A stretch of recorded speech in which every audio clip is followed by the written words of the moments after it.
नमस्कार दोस्तों, आज आपके समझ फिर एक ऐसी कहानी लेके आया हूँ। कहानी सुन लेने के बाद आपका दिल दहल जाएगा। अगर कोई चीज़ आपको पानी है तो उसे पाने का आपके अंदर जुनून होना चाहिए। तो दोस्तों, कहानी स्टार्ट करते हैं। एक फ़कीर था। उसने कहा कि मैं आज तक जिसके पास भी गया हूँ सबसे कुछ ना कुछ चीज़ें ज़रूर सीखा हूँ। किसी ने मुझसे ये नहीं पूछा है कि ये कैसे हो सकता है। एक चोर से देखिए क्या सीखने का मिलता है, और हम इस चोर से सीखने के बारे में सोचते हैं। एक बार एक ऐसा हुआ कि हम एक चोर के घर के मेहमान बन गए, और ऐसा ही हुआ।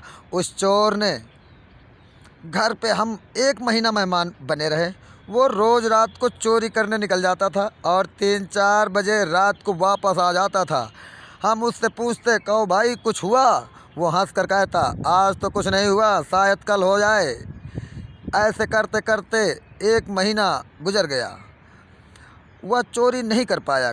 कभी दरवाजे पर सैनिक खड़े मिल जाते थे, कभी लोगों के घर में ताला लगा हुआ होता था और ताला टूट नहीं पाता था, कभी घरों में लोग जागा करते थे, कभी भीतर भी घुस जाने के बाद भी खजाना तक नहीं पहुंच पाते थे, और वह चोर रोज़ थक कर अपने घर वापस आ जाया करता था। हम उससे पूछते और कहते, कुछ हुआ? वो कहता, आज तो नहीं हुआ, लेकिन शायद कल हो सकता है। हमने उसे ये ज़रूर सीख लिया, और हमने सीख ये लिया कि आज ना हो तो फ़िक्र किस बात की है, याद रखना कि कल ज़रूर हो सकता है। और एक दिन एक चोर ने जो चोरी करने का बहुत बढ़िया प्लान बनाया, और चोरी करने के लिए वो घर से निकल गया। वो भी इतनी आशा से भरा हुआ था, इतने जोश से भरा हुआ था। और वो उस फ़कीर ने कहा, उस दिनों हम परमात्मा की तलाश में भी थे, और हम परमात्मा की चोरी में लगे हुए थे, और दूसरी तरफ वो चोर अपने खजाने की और धन दौलत की चोरी करने में लगा हुआ था। हम भी वहाँ दीवारें खटखटा रहे थे और वो दरवाजे टटोल रहा था। कोई रास्ता नहीं मिल रहा था। मैं भगवान की यानी कि परमात्मा की तलाश में भटक रहा था, और वो अपनी चोरी करने के लिए भटक रहा था। हम भी थक कर निराश हो गए थे, और हमने सोचा फिजूल है ये सब, छोड़ देते हैं इसे।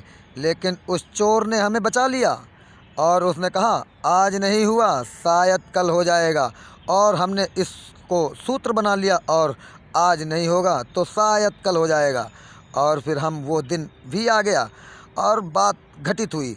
चोर ने चोरी भी कर लिया, और हमने भी परमात्मा को चुरा लिया। तो सवाल ये है कि आप सत्पुरुष से ही सीखेंगे, ये सवाल नहीं है। सवाल ये है कि सीखने की बुद्धि और समझ हो तो इस सारे जगत में सत्पुरुष भरे हुए हैं, और किसी से भी कुछ सीख सकते हैं।